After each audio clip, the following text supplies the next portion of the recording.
The Adventure of the Phantom of Yorkshire.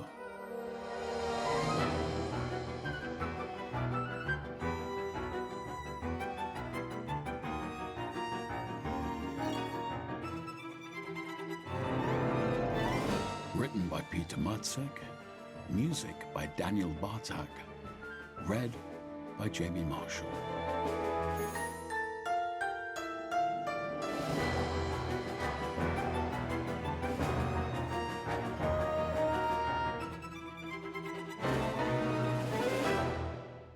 While we resided together at 221B Baker Street, it was a common occurrence that cases simply came to Holmes of their own accord.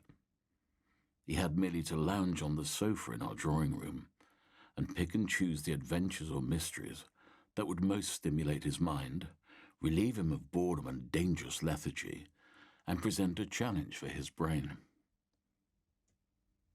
At this peak of his active career, there were so many telegrams, letters and messages that our postman often joked as to how much the Royal Mail would save if it opened an office directly in our building. The detective sorted the requests carefully, discarding the trivial ones immediately, and using a penknife to pin those that appealed to him to the mantelpiece, after which he gradually dealt with them. Our clients often paid a personal visit. I should note that not all of them were polite enough to arrive at certain unofficial office hours, let us say after breakfast or before supper. But this was understandable and excusable. They came to us seeking salvation, driven by fear or a sense of threat, not infrequently in matters of life or death, where every minute was crucial. We had become accustomed to being alert at all hours of the day, and our ears were trained to distinguish the thudding of footsteps hurrying up the few stairs to our rooms, even through the daily cacophony of sounds and bustle of the city. Nor was it uncommon for representatives of the police force to approach us with a request for advice, most often Inspector Lestrade. As for letters, little changed after we moved house to Cookmere Haven near Fulworth.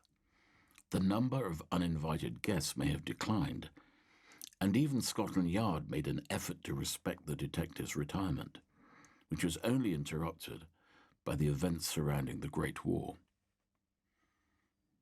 Yet there were a number of cases which interested Holmes for other reasons, persuading him to overcome his laziness and pursue them without having been asked for help by anyone at all. For instance, the events which I have recorded in my notes as The Adventure of the Phantom of Yorkshire. It was not I who invented the title. I copied from the sensation-seeking journalists who had written about the series of mysterious crimes in the county with such vigour that they soon attracted attention all across England. These were seemingly inexplicable burglaries of homes, individuals and families, usually in the dead of night, when the occupants were at home, but unable to impede the intruders and thieves in any manner. Not because they were asleep, but because they were prevented from any physical movement by an invisible force. I cannot think what to make of it. I paused, wondering over the aforementioned wording. An inability to move may be caused by ordinary fear or shock, when a person's muscles give out. I've witnessed it firsthand countless times, I mused. It is hardly likely that all the victims and their families would have the same panic reaction, disagreed Holmes, who had already read the papers, but now reached for them again, returning to the article. My personal guess would be hypnosis. While I had experienced several incidents in which hypnosis had played a role during my time with the detective, I remained skeptical about such explanations, ranking them among the parlor tricks of stage magicians. It takes time and the ideal setting to induce genuine and effective hypnosis, I reminded him. I should hardly think that a burglar has the opportunity. I am speaking naturally of delayed hypnosis, Holmes chided me gently. Not even I believe a burglar could break into somebody's bedroom and only there start dangling a pocket watch and a chain before their eyes whilst reciting incantations. But we cannot preclude the possibility that those afflicted had been exposed to hypnosis in the past, and the culprit now needed only a trigger mechanism. A signal, perhaps a sound or a word, to re-induce a trance in the victims spontaneously. He reread the text as though hoping to discover new words hatched among those already used. You are indeed right in that the wording is extraordinarily vague. The writer relies on patchy information and brief statements. He asks questions, but does not seek any answers. He seems quite satisfied by the mere fact that a mystery exists, he added glumly. Nevertheless, I noticed that he'd not discarded the newspaper, but instead had extracted the page describing the incident, folded it up, and tucked it into the pocket of his dressing gown.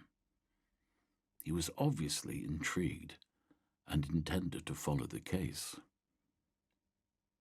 Over the course of the following days, he tended to be pensive at breakfast, dropping everything and rifling through the headlines rapidly as soon as the fresh newspapers arrived.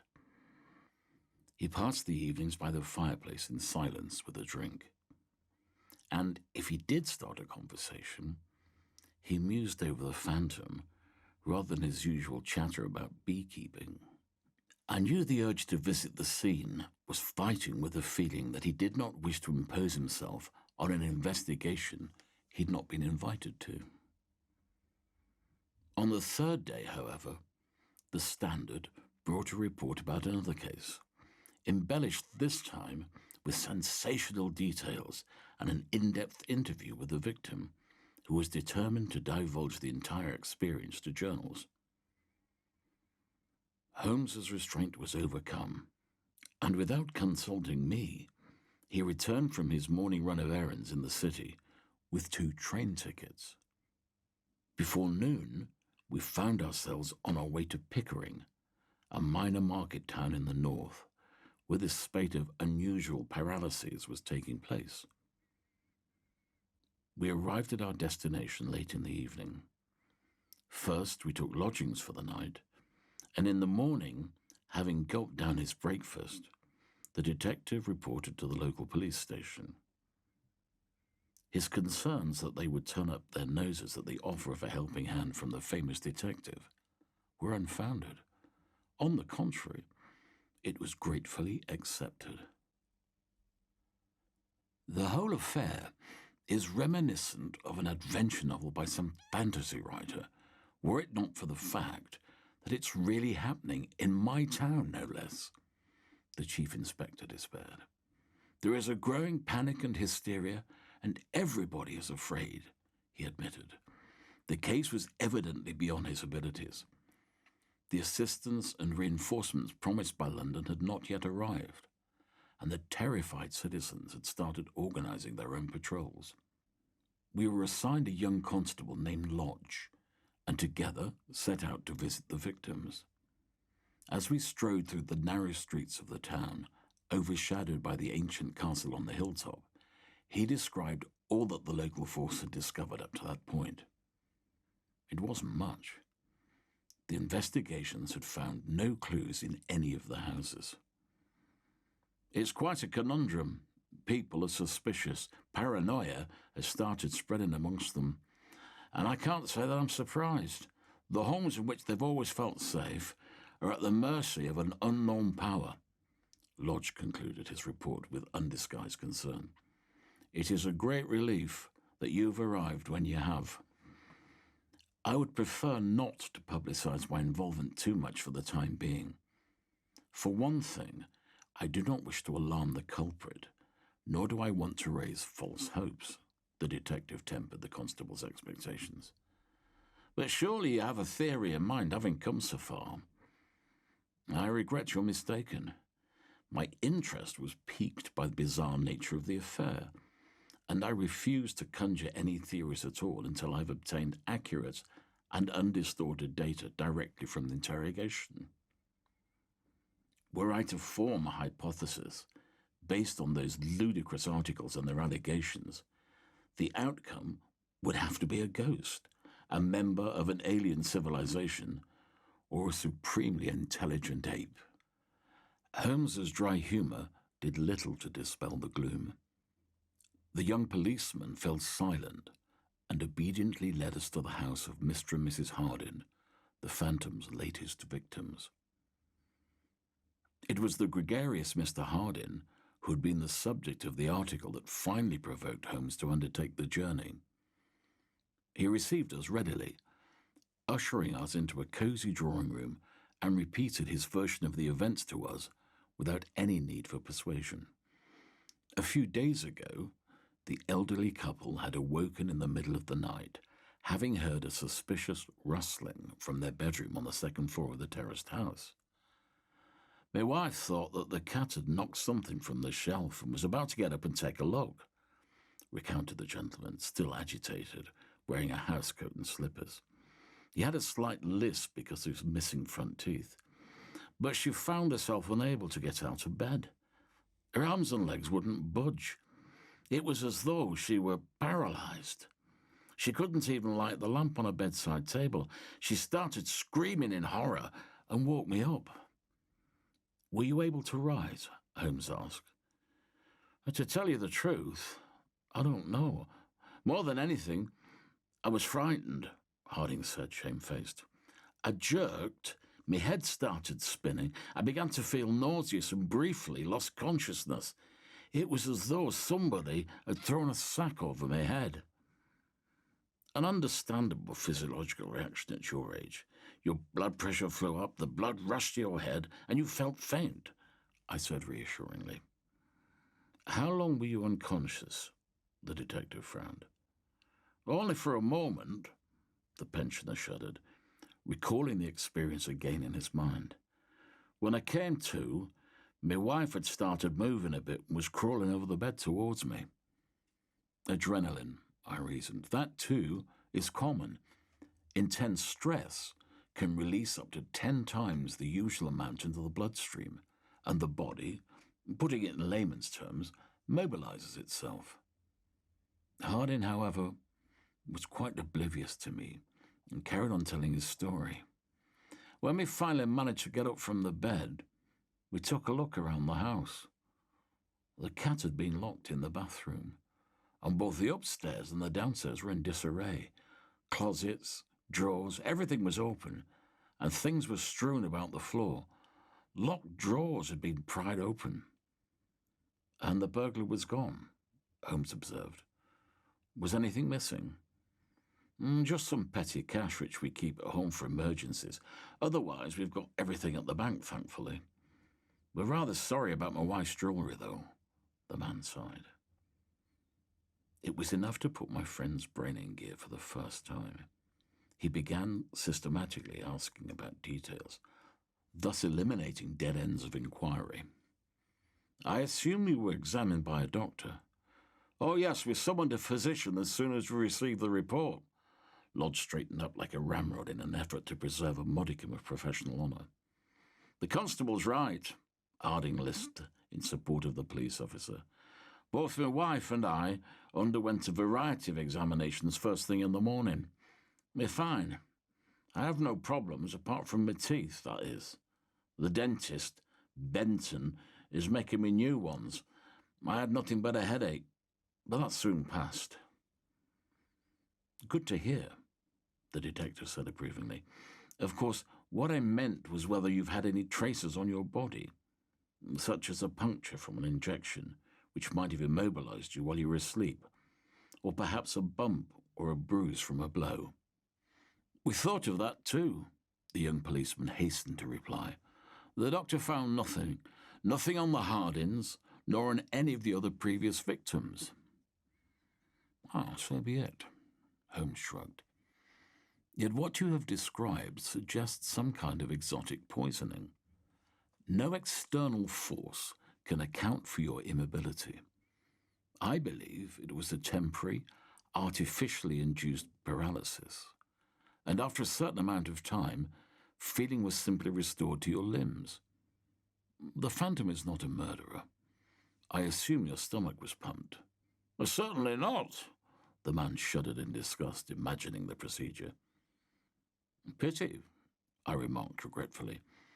It would be the only way to determine with certainty whether somebody had mixed something into your meal. Lodge withdrew a notepad and a pencil from the breast pocket of his uniform. My apologies, I will take note for next time, he said, leafing through it.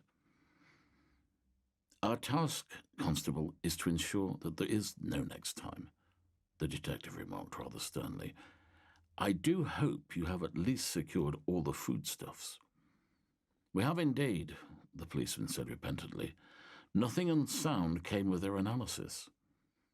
And a sample of water from the well? Yes, it is clean. Holmes turned to the pensioner. Where do you usually dine? Why, at home, Hardin cried, almost offended. My wife goes to the market and the knee-bar shops every morning. Indeed, she's there this very moment, and knowing her, she's gossiping away with the women at the bakery or the butcher's shop. She is an excellent cook.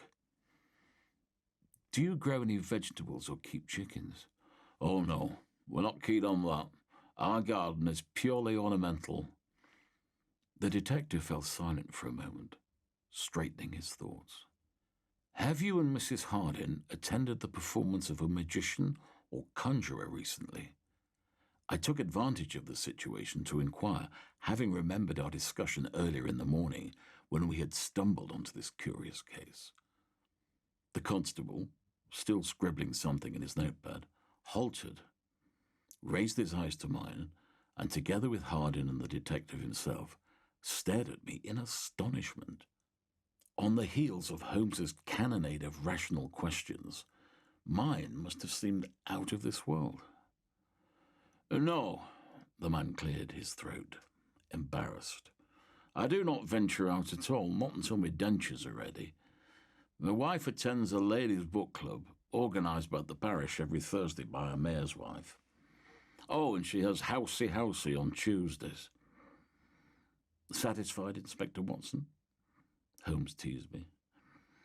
I pursed my lips, feeling I did not deserve this ridicule, for it was he, after all, who'd first come up with the hypothesis of hypnosis. But then his reflections were far advanced. Thankfully, he changed the topic. You mentioned that you have a cat. It too was unharmed. At that moment, a large, rusty tomcat leapt into Hardin's lap.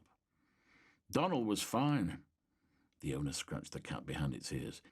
He was merely displeased at having been shut in. Suddenly, something occurred to me that would logically fit the determined facts. A gas leak may cause similar symptoms, I blurted out. This time, my words met with success. Excellent, Doctor. An accurate deduction, which I was likewise aiming towards, Holmes complimented me. Was there any odour in the house? He asked the owner. Hardin could neither confirm nor refute this. You see, my wife's been applying some sort of yeast mask to her face for years, so my sense of smell is rather dulled. I imagined what a cosmetic treatment made of such ingredients must smell like, and suddenly the smoke from Holmes's pipe didn't seem quite so bad. Lodge likewise made an attempt to repair his tarnished reputation. We conducted an inspection of the gas lines and the stove. Everything is tight. The valves are all closed. All right, the detective grumbled. How about a gas or narcotic substance not originating from the household? We are in an industrial area. There are textile factories and other plants that use a variety of chemicals. The wind may have carried the fumes in this direction, I said, developing my idea further, seeing as we had found no better explanation yet. Holmes nodded solemnly. Even I find such a thing possible, and even quite probable. not least because gas rises to the ceiling, which is why the cat, sleeping in a basket on the floor, was not affected. But you forget that this was no accident. We are dealing with a deliberate poisoning and carefully chosen households. It is no leak, but cold-blooded intent. The Phantom of Pickering obviously has access to chemicals, though we must check all the factories and their employees. Lodge paled at the thought of how many human souls and manufactories this could entail.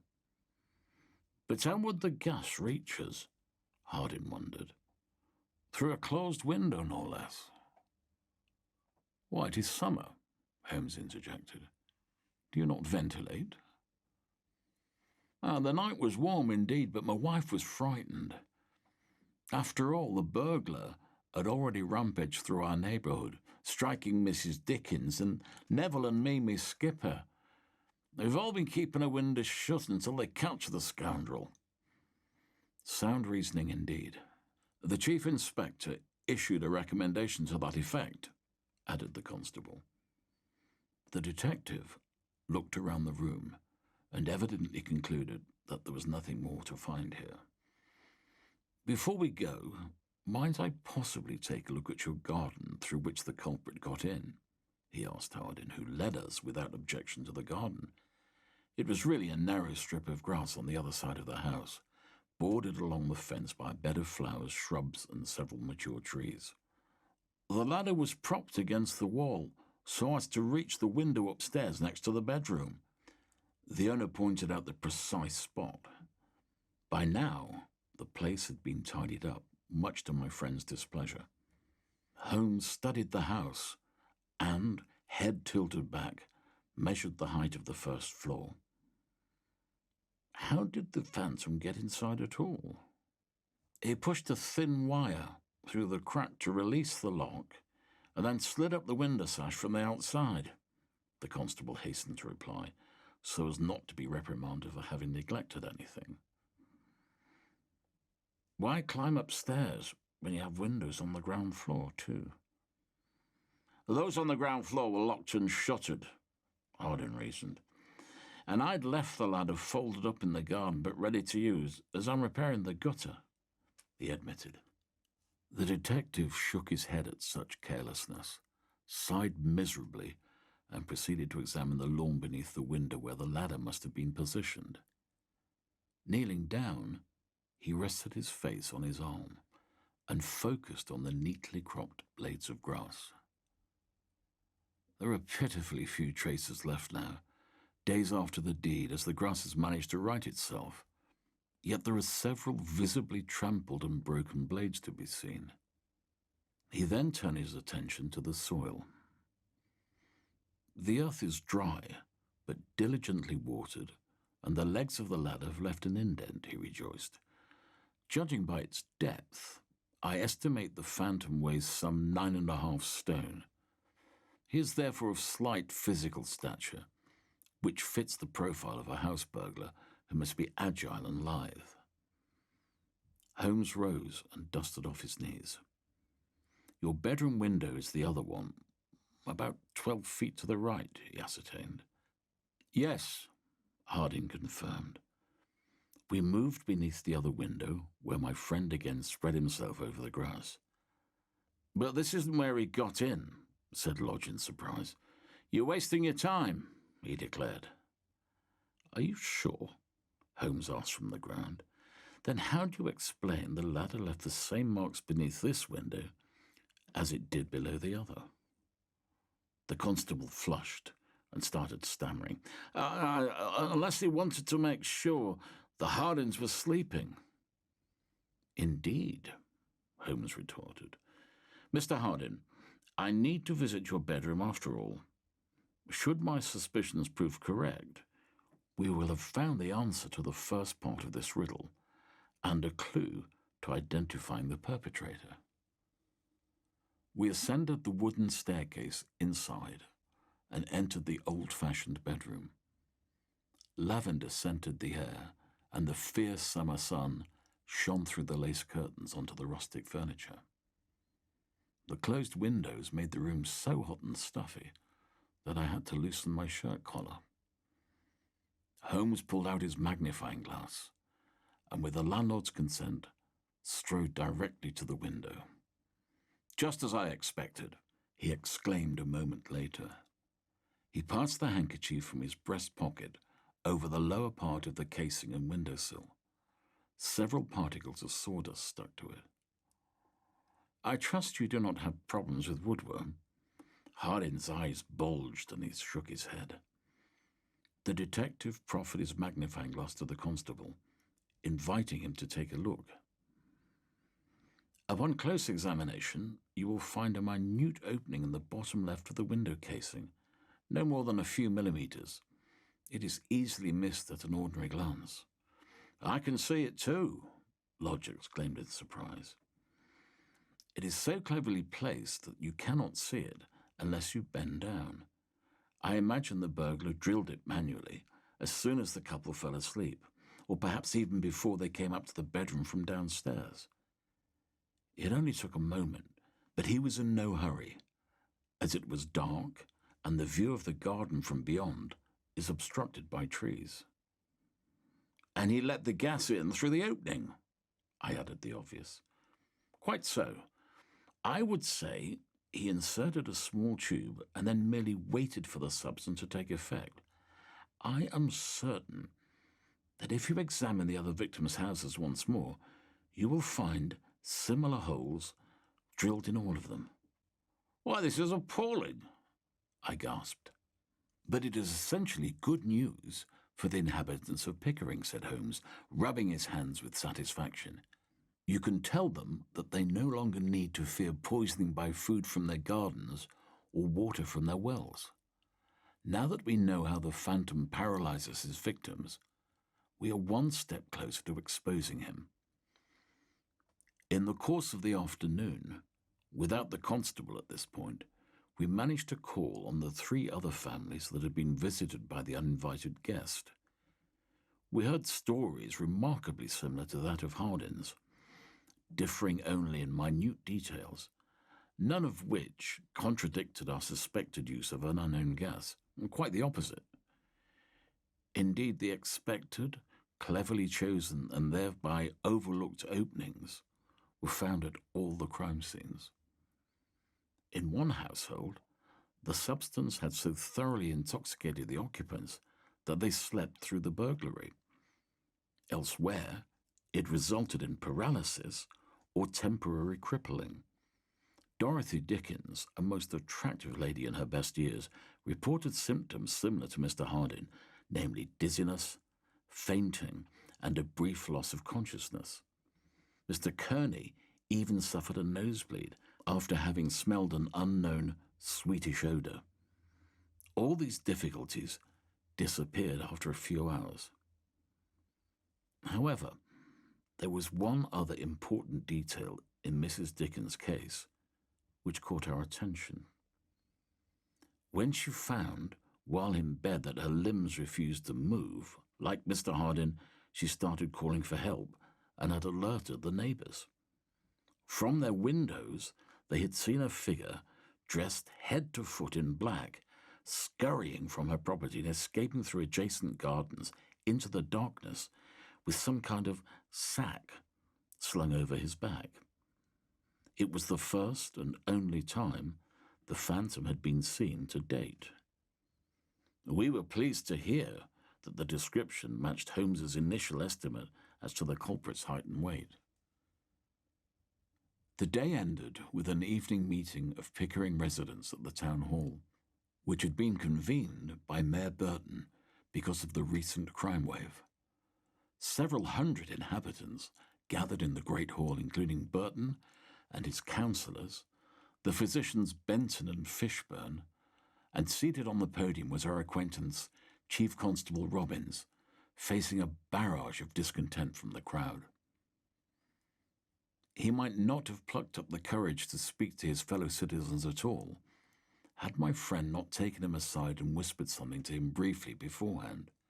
Robbins then announced that the famous Sherlock Holmes had been summoned to the town at his initiative, and was on the brink of solving the case in close cooperation with the constabulary. He then recounted all that the detective had allowed him to present. As expected, the inhabitants calmed down upon learning precisely what they were facing. They were visibly relieved to discover what causes the paralysis and how, and the mystery suddenly became somewhat less terrifying. It was replaced with indignation, and the Phantom of Yorkshire was promptly given a new nickname, the Mad Gas Man. Burton then thanked Holmes and urged his fellow citizens to give the detective their fullest cooperation. Nevertheless, we kept the details of what direction our investigations had taken to ourselves. The detective took advantage of the meeting at the town hall to speak with the remaining owners of the burgled houses that we had not had the chance to visit in person during the day. Among the last of them were Neville and Mimi Skipper, the younger couple previously mentioned by Mr. Hardin, but we learned nothing relevant from them, perhaps because they were presently at odds over Mr. Skipper's alleged infidelity, of which his wife had accused him in public. "I cannot tolerate his escapades any longer," Mrs. Skipper cried, unable to restrain her jealousy any longer, and quite contrary to social convention, launching into a tirade against her husband in front of a group of onlookers. "Always smelling of a different lady's perfume. Heaven only knows where he cavorts with them while neglecting his family." The small town would have yet another hot topic to discuss in the coming days. "The woman is mad," Skipper defended himself, trying to calm his wife down. But there was no escaping the embarrassment, as his spouse was only just getting into a stride. "Mr. Holmes, I will pay you any sum you ask if you provide me with evidence," she urged my friend, who was struggling to terminate the conversation as swiftly as possible. My apologies, madam, but I leave this type of detective work to others," he said in an attempt to extricate himself. "Why, Mimi, I promised you last time that it was all over with all of them. I've been behaving ever since," Skipper cooed. "She's been going on like this for days," he explained to us apologetically. "She even knocked me tooth out last time." "I don't believe a word of it," lamented Mrs. Skipper. "Instead of staying home with me after burglary, he took off again and got back God knows only when, and they were doubtless canoodling somewhere. The whole house smelled of that wench." Holmes quickened, understanding suddenly. "Given what I've heard, may I take the liberty of offering an explanation?" he said, unable to suppress a small smirk. "What you may have smelt at home might be the residue of that gas, which has a sweetish odour. It would be a logical explanation." The alibi offered by Britain's greatest detective perked Skipper up. "I swear I wasn't with anybody. I went to the police station and argued with Robbins, telling him that his people were lazy and that I would escalate the affair." He sought to persuade his wife. She hesitated. "You menfolk always stick together," she continued to scowl at her husband. Fortunately, we were rescued from the raging marital spat by Lodge, who had returned in the midst of the conversation. Nevertheless, he confirmed Skipper's visit to the police station, quelling the argument for the time being. Out of the couple's earshot, he whispered to us that Mrs. Skipper's husband interpreted the sanctity of wedlock very loosely indeed, and that he, as a police officer accustomed to spending much time in the field, was convinced that her suspicions were not unfounded. He then added that the mayor wished to speak to us. We were only too happy to extricate ourselves and moved away to see Mr. Burton, who wanted to thank Holmes in person, that is, only for his efforts made so far. On the occasion, we were introduced to both of the town's physicians, the general practitioner, Dr. Fishburne, and the dentist, Dr. Benton, who were also on the town council. While Holmes and Fishburne engaged in a professional debate on the potential consequences of gas poisoning, I addressed Benton and his charming companion unsure at first whether she was his young wife or daughter.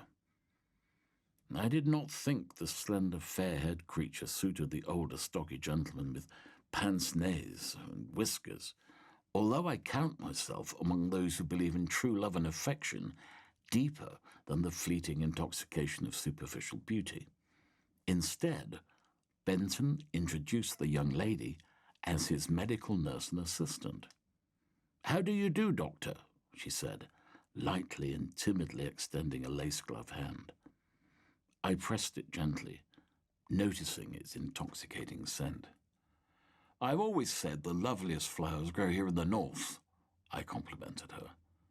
She flushed slightly and lowered her eyes. "I would be obliged to arrest you without mercy for plucking this particular flower, Doctor.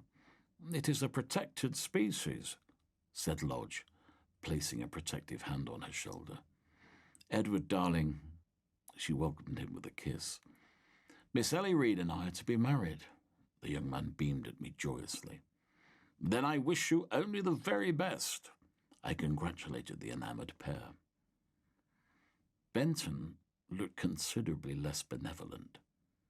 He gave the constable a stern glance and stepped between the young couple with such force that he quite literally pushed Lodge aside with his paunch, forcing the constable to take several steps sideways.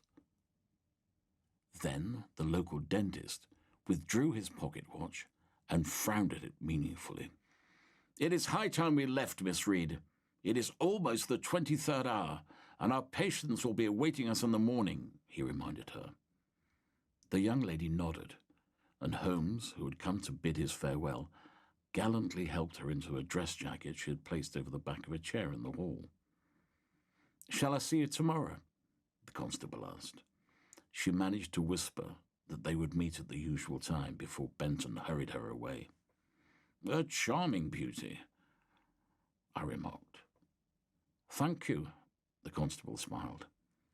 "Dr. Benton, on the other hand, does not seem to be the best companion," Holmes interposed, watching the pair depart.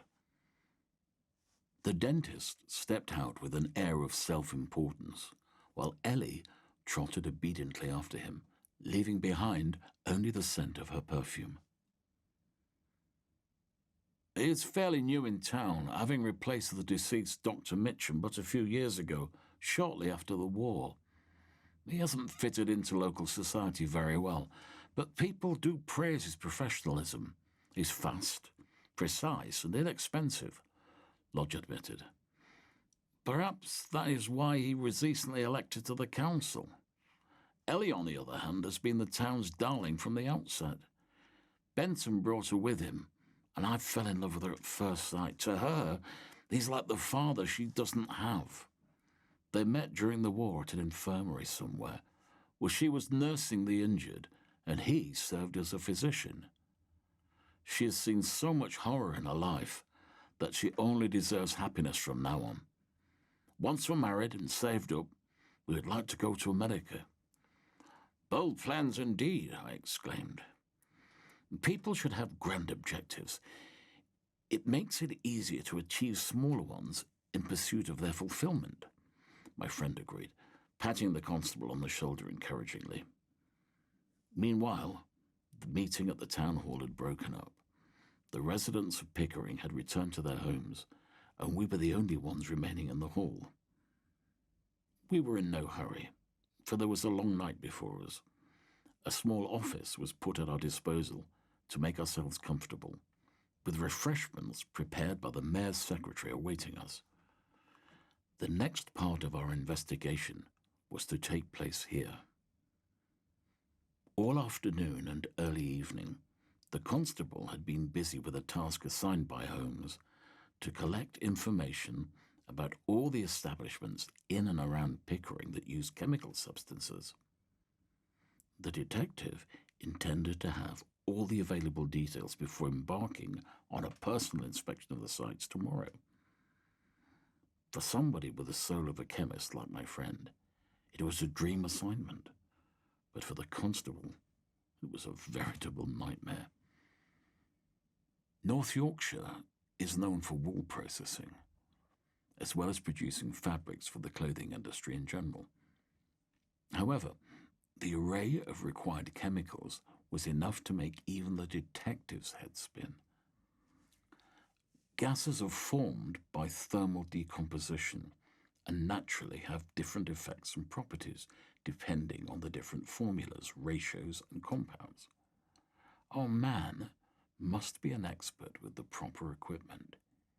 He knows exactly what he's doing and what he needs, Holmes mused as he perused the compiled file.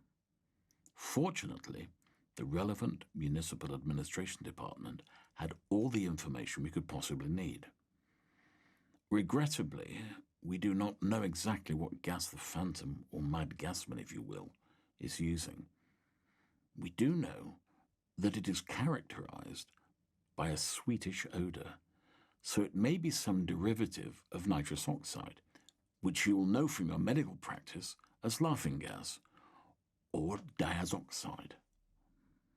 But that has only anesthetic effects. It does not cause paralysis, I pointed out, which is why I am speaking of some derivative substance, the detective emphasized. There are plenty to choose from. He ran his finger over the list of substances on the sheet. Various kinds of acids used in the garment industry. For example, sulfuric, hydrochloric, or acetic, lead dyes, cadmium for setting them, as well as alkalis, a variety of reagents, detergents, chlorine, formaldehyde, and on and on.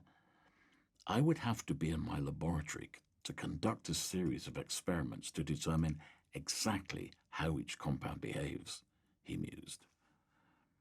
Best to sleep on it then, I suggested, for I could feel my thought processes slowing down as weariness came on. You are right, my friend. Holmes folded up the documents.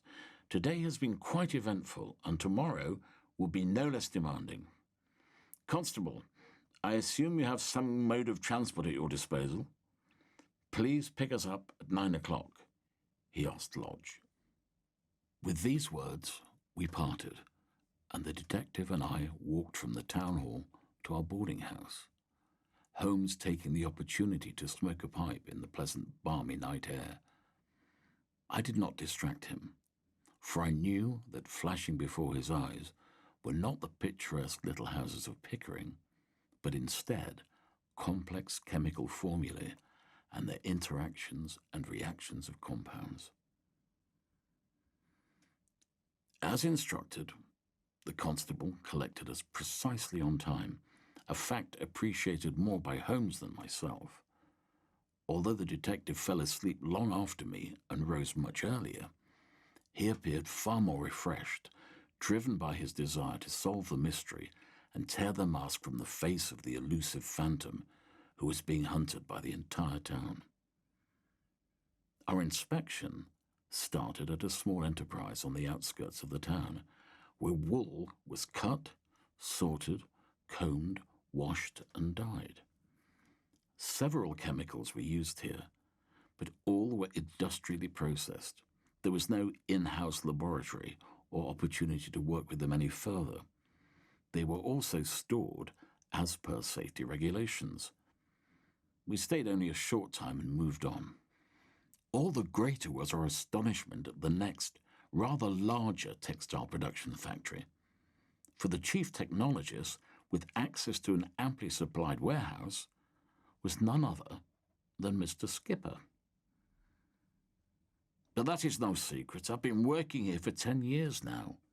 He laughed nervously at our surprise. You didn't ask me about it yesterday, and it didn't occur to me that it might be important. An interesting coincidence, said Holmes, gazing around the factory half full of clanging weaving machines, apparently operated mainly by women. The perfect setting for an adulterer. What exactly is your occupation, Mr. Skipper? The detective inquired. Naturally, I'm only interested in the part that concerns work with chemicals. I specialize in dyes, sir. My people and I are constantly improving their composition, color fastness, and permanence, the technologist explained. So you will have the necessary chemical engineering experience, my friend ascertained. Of course, Skipper confirmed, without realizing that at that moment the admission played against him. As did I. Holmes ran his eyes over the man's slight figure, perfectly matching the description of the pursued criminal. Were we to ask your wife about the evenings on which you were allegedly unfaithful, would they by any chance coincide with the nights on which the Phantom attacked? I don't like where your questions are going, sir, objected Skipper, once it had dawned on him. Have you forgotten that my wife and I were also attacked? You would certainly not be among the first to furnish an alibi by feigning an attack on yourself, the detective retorted icily. From behind him, Lodge gazed searchingly at Skipper. Like us, it had not hitherto occurred to him that the culprit could be hiding in plain sight. Holmes asked Skipper to remain available for further questioning, whereupon we left the factory and returned to the car. The clock showed it was time for lunch. Do you really suspect Neville? The constable could not help wondering. He has the means and the expertise. What's more, he must finance his little escapade somehow, so he would have a motive, Holmes replied dryly. Unlike you, my dear constable, we are not encumbered by the blindness that prevents you, as a local, from seeing certain things for what they really are. Lodge nodded, took the observation to heart, and opened the motor car door for us. I say, my friend, I think it would do no harm for Dr. Watson and I to have luncheon somewhere nearby. The detective surprised us instead. Lodge, please return to the station and inform your chief that we are about to close the case and reveal the Phantom. Tonight, he will be convicted and arrested in front of everyone at the town hall. Are you certain? Lodge paused, the memory fresh in his mind that barely 24 hours ago, Holmes had not wished to inspire any false hopes. The only certainty is that the sun will set, my friend remarked cryptically. He hurriedly wrote a few lines on a paper napkin and folded it up. Give this to him with my message, and come back for us as soon as you can. We have yet to carry on. Our search is far from over. The bewildered constable set off to town to spread the important news, and we found an inn nearby, where we enjoyed some respite and a good meal. It is obvious to me that you see something that I do not, but I'd like to know how you want to prove that Skipper is the Phantom, I pondered. All we have is indirect evidence and conjecture. We don't even have the laboratory where he produced the gas. I have certain ideas about where that laboratory is located and about the origin of the Phantom's gas, said Holmes, savouring his roast and homemade bread. We were, once again, playing his favourite game of withholding his deductions until the final moment. He often said it was a way to give me more time to solve the case on my own, but this happened only very seldom. Still, I have learned to wait patiently and not pry for further details. Lodge returned about an hour and a half later. As per Holmes's wishes, he had delivered the message to Robbins, who had surely informed Burton and the councillors and convened another meeting over the town loudspeaker by now. Is this wise? I asked, concerned. What if we're wrong? It is essential. The detective dismissed my fear. Constable, at what time does the train depart for London? 4 o'clock in the afternoon, Lodge replied, his eyes bulging. You're not going to leave, are you? No, indeed, said Holmes, starting for the car and hurrying us along. Nevertheless, we must catch that train at any price. Hence, We scrambled into the motor. The constable stepped hard on the accelerator, and we sped down country lanes through the suburbs and industrial areas of Pickering to the town centre. The car engine roared so loudly that we were unable to say anything more. I merely understood from a few words that Holmes intended to confront somebody at the train station. The railway station at Pickering is also the terminus of the North Yorkshire Railway, and is a relatively small building with a single floor and 2 platforms, one for arrivals and the other for departures. Lodge pulled up abruptly in front of the entrance, but Holmes remained seated, perfectly calm. "I deduced what you're up to on the way here," he exclaimed excitedly. "You want to frighten Skipper into attempting an escape, isn't that so? You were hoping that after your confrontation, he'll have headed straight to the station, thus incriminating himself." The detective smiled. "If the information you carried travelled precisely as I expect, our phantom is indeed pacing nervously about the platform, hoping to disappear as swiftly as possible," he confirmed the police officer's surmise. "But I must warn you, my dear constable, that it is not Mr. Skipper you will find there." "Oh, you don't say," he cried, readying the handcuffs as he dashed inside. Holmes and I followed him at a slower pace. Before we reached him, my friend had time to prepare me for what I would unfortunately bear witness to. Had I told the poor lovesick chap beforehand who would be at the station, he most likely wouldn't have believed me, and might even have warned them, he sighed. Waiting on the platform were Miss Ellie Reed and Dr. Benton, both carrying only the barest essentials for baggage. Lodge stood at some little distance before them, as though transformed into stone. "Are you going somewhere, love? You never mentioned anything," he stammered, confused. Any number of thoughts must have been whirling through his head. "Why, we've even got a rendezvous tonight." Ellie bit her lip anxiously, and Benton's eyes twitched in search of potential escape routes. But with his gainly stature, even I might have caught up to him. "If I may give you some advice, do not attempt to shoot your way out. This station is surrounded," Holmes warned him. "I trust that you, as a physician, will honour the Hippocratic Oath even in your present situation. Incidentally, you have already shown that you have no desire to kill." Benton growled, but did not seem bound to attack us. "I don't understand." Lodge swallowed hollowly. "Ellie, what on earth is going on?" As she did not reply, my friend spoke for her. "You are standing before the twofold Phantom of Yorkshire, or perhaps the Mad Gasman, my dear chap. But the word mad is inappropriate. Greedy is more to the point, and most likely a deserter too," Holmes declared, revealing the pair. "Deserter?"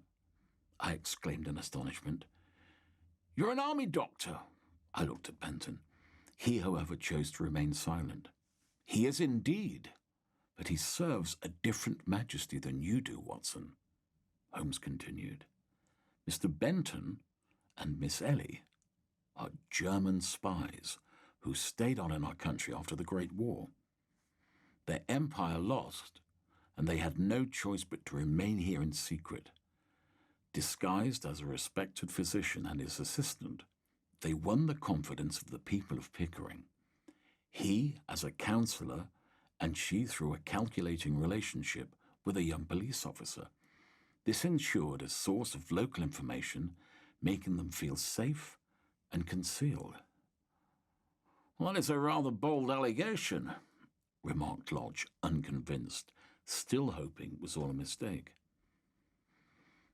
"No, indeed, merely a series of logical conclusions.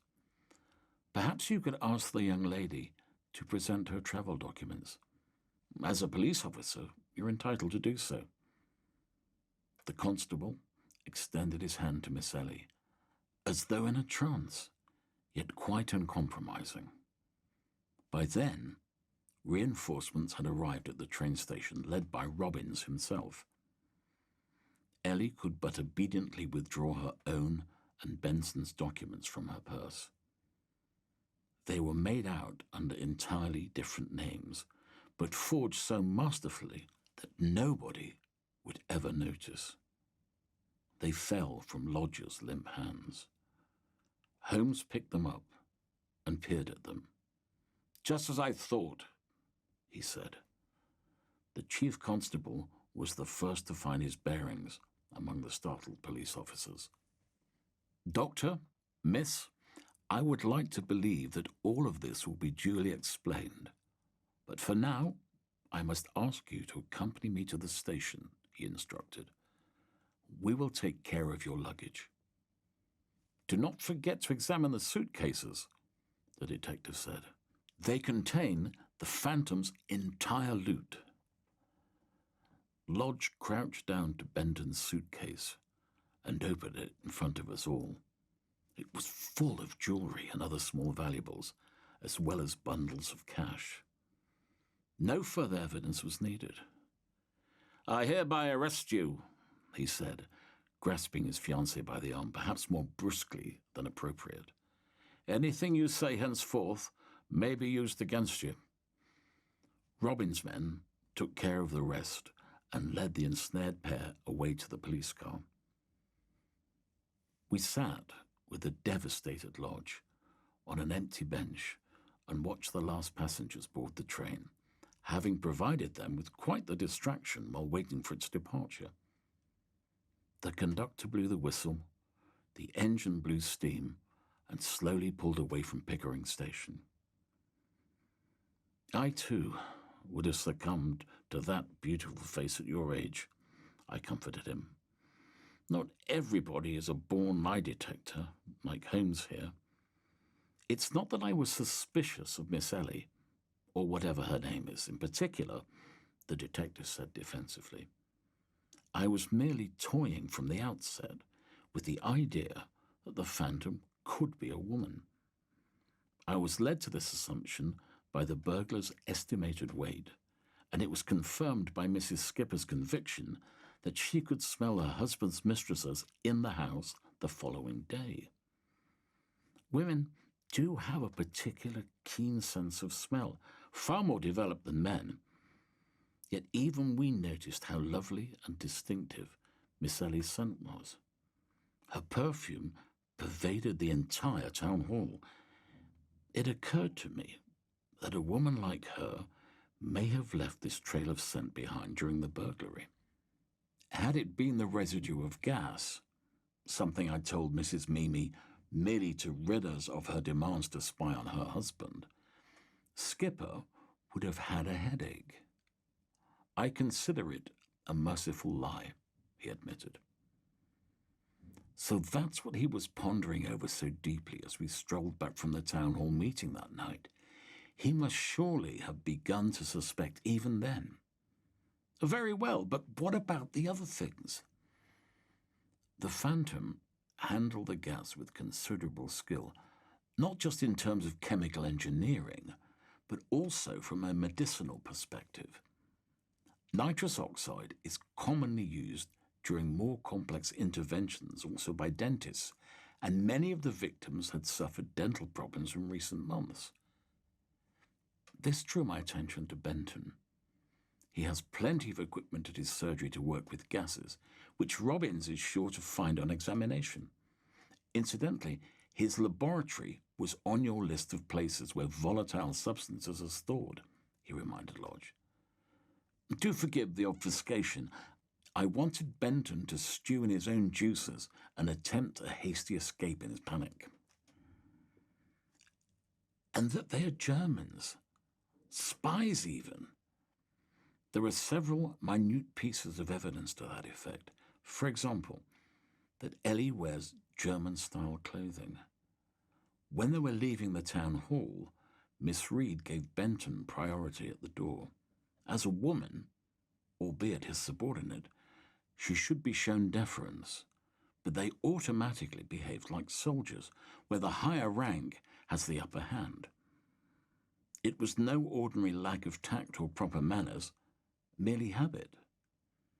And even you heard Benton refer to the 11th hour of the evening as the 23rd. The 24-hour format is used on only the continent, and particularly in the army. I suppose that they had originally been deployed here to conduct experiments on our population using the gas the Emperor's Secret Service had equipped them with. It is true that experiments using gas as a biological weapon were started by members of the Triple Alliance, I said, recalling the shocking case of 1917 when the Germans first employed this tactic during an attack in Ypres. Their first gases destroyed the respiratory passages and actually burned the lungs. The version Benton had tested in Pickering, though more merciful, would have proved tremendously effective in a military operation. If they were indeed spies, they made a fatal mistake by drawing such attention to themselves, Lodge muttered, which is why I am convinced that they betrayed their service to the nation. Instead of using the gas inconspicuously and as far as possible from their place of residence, they opted for a highly risky undertaking. They needed to amass a fortune as quickly as possible in order to then depart together, I believe, for America to begin a new life. That was the only part of the plan Miss Ellie was truthful about, the detective concluded his analysis of the crime. I was living in someone else's dream, sobbed the constable. That is why it is important to have one's own dreams, Holmes said, as we all three left the station side by side. I, for instance, am dreaming of a peaceful evening at home on the sofa. And that is a dream I share with you, Holmes, despite your advice, I laughed. It was not until we were back at the farm that the news reached us that the gas found in Benton's abandoned laboratory had been received with high expectations by British military intelligence, which immediately subjected the unknown substance to thorough examination. Its potential military use by an enemy against Britain thus lost any strategic effect. To celebrate our victory, Holmes invited me to London to see a performance by one of the world's most famous hypnotists.